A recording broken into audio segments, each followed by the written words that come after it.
کہ امام حسین سے مدینے میں بیعت لی جائے۔ امام حسین نواسۂ رسول، کیسے ہو سکتا تھا کہ ایک شرابی، زانی، بے دین انسان کی بیعت کر کے اپنے نانا کے دین سے منحرف ہو جاتے؟ وہ وقت کے امام تھے، دین کے محافظ تھے۔ انہوں نے یہ اعلان کیا کہ اے یزید، اگر تو میرے نانا کی شریعت کا منکر ہے، اس کے دین پہ عمل نہیں کرتا، تو کیسے ہو سکتا ہے میں تیری بیعت کروں؟ یزید کو یہ بات اتنی بری لگی کہ اس نے امام حسین کو شہید کروانے کا حکم جاری کر دیا۔ یزید اور ان کے ساتھیوں کی یہی کوشش تھی کہ مدینے میں ہی آل محمد کو قتل کیا جائے۔ امام حسین کو جیسے ہی اس بات کا علم ہوا تو آپ نے اپنے تمام عزیز و اقارب سے کہا، چلو، میں نہیں چاہتا کہ میرا خون ناحق میرے نانا رسول اللہ کے شہر میں بہے، بس آپ اپنے نانا حضرت محمد مصطفیٰ صلی اللہ علیہ وآلہ وسلم کی قبر مبارک پہ آتے ہیں اور رو کے فریاد بلند کرتے ہیں کہ اے نانا، اب تیری امت مجھے تیرے شہر میں رہنے نہیں دیتی۔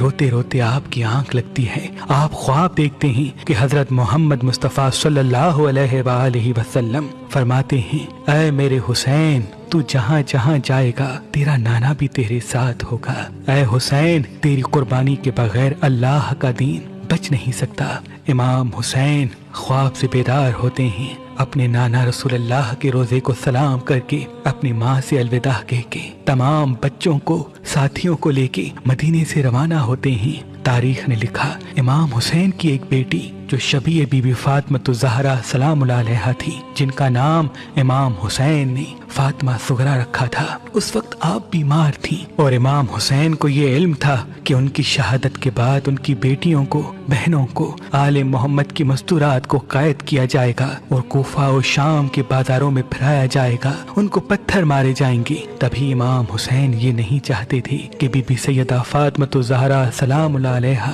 کی ہم شکل بی بی بھی بازاروں میں آئے۔ بس اپنی بیٹی سے الوداع کہہ کے مکے کی طرف روانہ ہو جاتے ہیں، کیونکہ مکے میں اللہ کا گھر ہے اور مکے کی زمین پوری دنیا کے لیے امن کی زمین ہے۔ امام حسین مکے میں کچھ ماہ گزارتے ہیں۔ یزید کو یہ علم ہوا کہ امام حسین مدینے سے مکہ آ گئے ہیں، تو وہ خوشی سے یہ کہتا ہے کہ یہ تو اور اچھا ہو گیا کہ ہم امام حسین کو کعبۃ اللہ کے طواف کے دوران ہی قتل کریں گے، اس سے ایک تو کعبۃ اللہ کی عزت بھی ختم ہو جائے گی، نعوذ باللہ، اور امام حسین بھی شہید ہو جائیں گے۔ اور اتنے میں مولا حسین کے چاہنے والے جو کوفے میں مقیم تھے، وہ بار بار خط لکھتے رہے کہ اے نواسۂ رسول، اب کوفہ رہنے کے قابل نہیں رہا، یزید کے ساتھی سپاہی ہم پہ بار بار ظلم کرتے ہیں، آپ جلد کوفہ آ جائیں۔ ان خطوں میں سے کچھ خط ایسے تھے جن میں یہ تحریر تھا کہ اے حسین، اگر تم آج ہماری نصرت کے لیے نہیں آئے تو ہم روز محشر آپ کے نانا سے آپ کی شکایت کریں گے کہ دین مٹ رہا تھا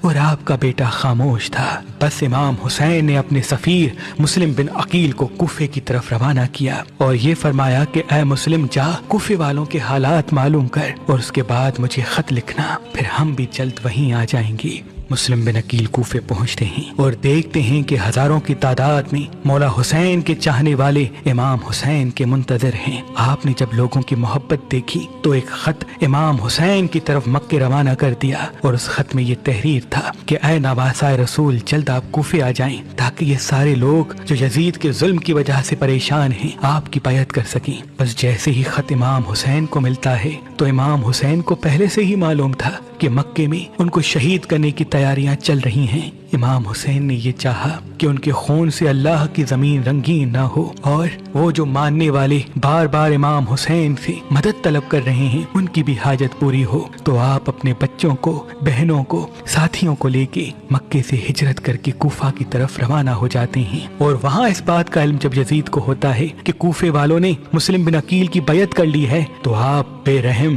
بے دین اور محمد و آل محمد سے نفرت کرنے والے عبید اللہ بن زیاد کو کوفے کا گورنر بناتے ہیں تاکہ وہ آل محمد کے چاہنے والوں پہ ظلم کر سکے، مسلم کی بیعت توڑ سکے۔ بس ابن زیاد کسی کا سر کٹواتا ہے، کسی کو سونے سے خریدتا ہے، کسی پہ ظلم کرتا ہے، کسی کو لالچ دیتا ہے، اور رفتہ رفتہ لوگ حضرت مسلم بن عقیل سے دور ہوتے جاتے ہیں، یہاں تک کہ آپ تنہا رہ جاتے ہیں اور کوفے کی گلیوں میں پھرتے رہتے ہیں اور کہتے رہتے ہیں، اے کوفے والو، تم نے تو مجھے خط لکھ کے بلایا تھا اور آج اپنے اپنے گھروں میں